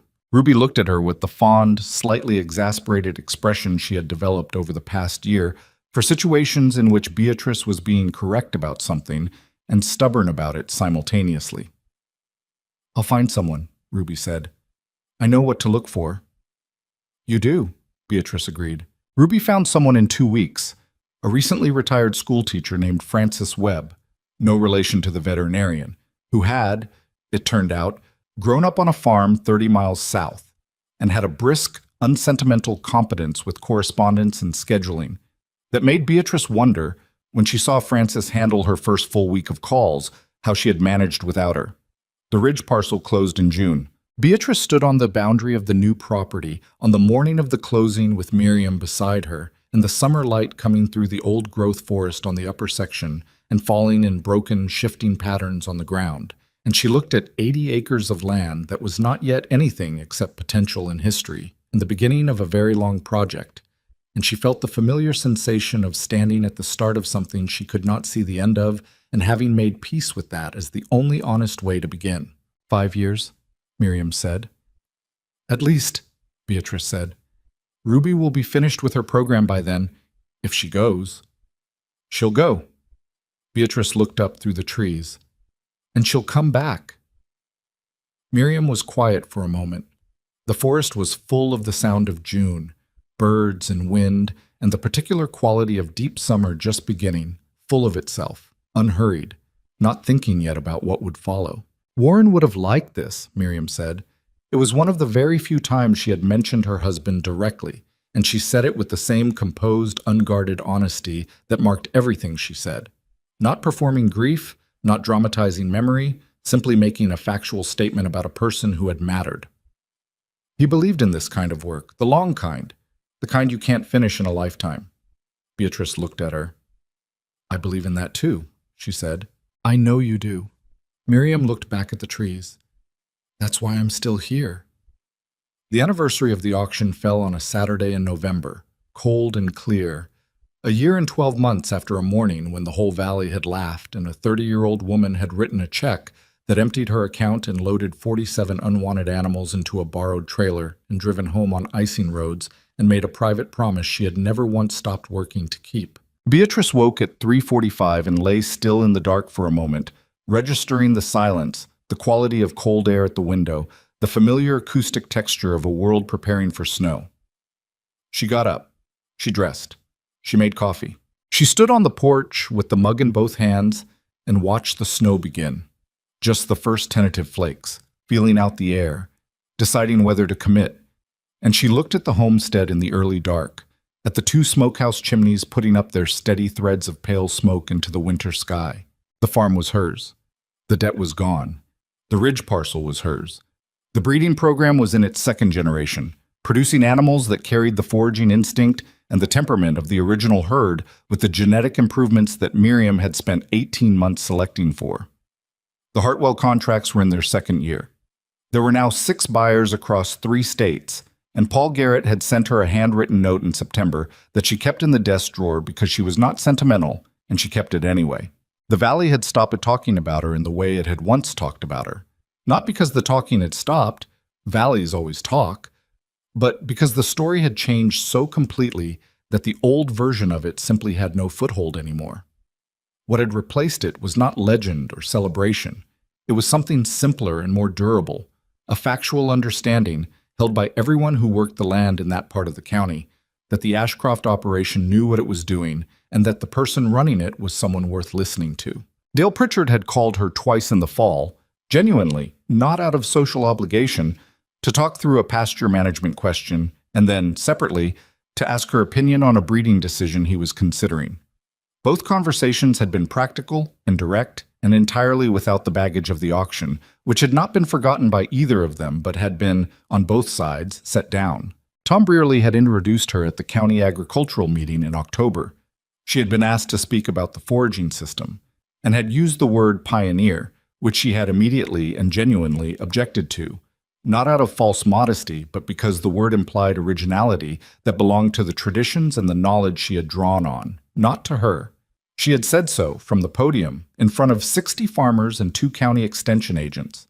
Tom Brierley had laughed, a real laugh, surprised out of him, and said, "Fair enough," and she had given the talk on its own terms. Margaret had died in September. It had been peaceful. The old sow simply had not gotten up one morning, lying in the shelter she had found on her first day on the hillside and used ever since, the low depression in the eastern slope that blocked the wind. Beatrice had found her in the early morning, and she had sat beside her for a while in the quiet, and she had felt the loss with the clean, uncomplicated fullness of someone who does not try to make grief into something other than what it is. She had buried her at the edge of the orchard. It was appropriate. It was where she had done her best work, moving through those gnarled old trees with her methodical, unhurried intelligence, building in the herd the knowledge of this land that would persist long after her. The orchard stood over her now, in its November bareness, every tree a thing her father had planted and she had inherited, and Margaret had understood in a way that neither of them would ever have been able to articulate. Some things, once given, are simply part of the place. Beatrice finished her coffee on the porch and set the mug down and pulled her father's canvas jacket tighter around her. It fit better than it used to. That was partly the weight she'd put back on after the first winter, and partly something harder to name. A quality of occupying herself more fully, of having grown into the shape of the person the jacket had always been waiting for. She walked up the North Hill in the dark, the way she had walked it in February, with the discharge of mortgage in her hands, the way she had walked it in October with Ruby, the way she had walked it 100 times in all seasons and weathers and states of exhaustion and clarity and doubt and certainty. The snow was coming more seriously now, the flakes larger and more purposeful, and her boots left clean marks in the new covering on the hillside as she climbed. She stopped at the top. She turned and looked out. The full sweep of the homestead lay below her in the pre-dawn, defined by the snow and the dark, and the 2 unbroken threads of smoke rising from the stone chimneys. The fence lines, the barn, the farmhouse with its windows beginning to show the first light of the kitchen, Miriam arriving, starting the day. The oak grove dark and still, the orchard's bare branches outlined in white. The ridge of the new property visible above the north boundary in the gathering light. Everything she had chosen was down there. Every decision made alone at 4 in the morning when she was not certain and made it anyway. Every notebook page filled in the dark. Every batch that failed and taught her something, and every batch that worked and built on what had failed. Every conversation she had refused to have about what other people thought of her odds. Every moment she had chosen to stay in the difficulty of the thing rather than simplify it into something she could survive more easily. All of it was down there, in the snow and the smoke and the working land and the people who had chosen to stand in it alongside her. She breathed in the cold air and she let herself feel, completely and without managing it, what it meant to be standing here. To have stood at the back of a crowd with a paddle in the air and a number in a checkbook that represented everything, and to have been right. Not because anyone had believed she would be, but because she had understood something about the work that the laughter had not been able to touch. She had not set out to prove anything to anyone. She knew that about herself with the same clarity with which she knew the smoke cycles and the fence lines and the carrying capacity of the hillside. What she had set out to do was simpler and harder, to build something real, in the only way real things get built, which is with patience and honesty and a refusal to shortcut the process, even when the process is the most demanding thing you have ever asked of yourself. She had done that. It was not finished. It would not be finished. The ridge parcel was just beginning. The breeding program was in its 2nd generation. Ruby had 3 years of school ahead of her and a life's work after that. The land itself was a project without an endpoint, always teaching, always requiring something new. But the foundation was down. The foundation was stone, like the smokehouses, like the walls her father had built to hold the heat and the memory of every fire that had ever burned inside them. The snow fell around her steady and serious, settling on her shoulders and her father's jacket and the hill beneath her feet, and she stood in it without hurrying anywhere because there was nowhere she needed to be before she was ready. Below her, in the oak grove, a shape moved through the white. One of the younger sows, a granddaughter of the original herd, working her way along the foraging route she had been following since she was old enough to follow anything. The route laid down by an old sow who was buried now at the edge of the orchard, but who was, in every meaningful way, still present in the movement of every animal on this hill. Beatrice watched the young sow work her way along the ridge with her nose to the ground, purposeful and unhurried, knowing exactly where she was going because someone had taken the time to show her. The smoke rose from the stone chimneys into the winter sky, steady and pale, the way it had risen since her father first fired the original building 22 years ago. The way it would rise long after this particular morning was anything but memory. It rose and the snow fell, and the land held everything it had been given, patient as stone, patient as a herd that has learned its hillside, patient as a 30-year-old woman who had stood at the back of a laughing crowd and understood, with a clarity that none of the laughter could diminish, exactly what she was looking at and exactly what it could become. She turned her face up to the snow for a moment, eyes closed. Then she opened them and put her notebook back in her pocket and walked back down the hill to start the day.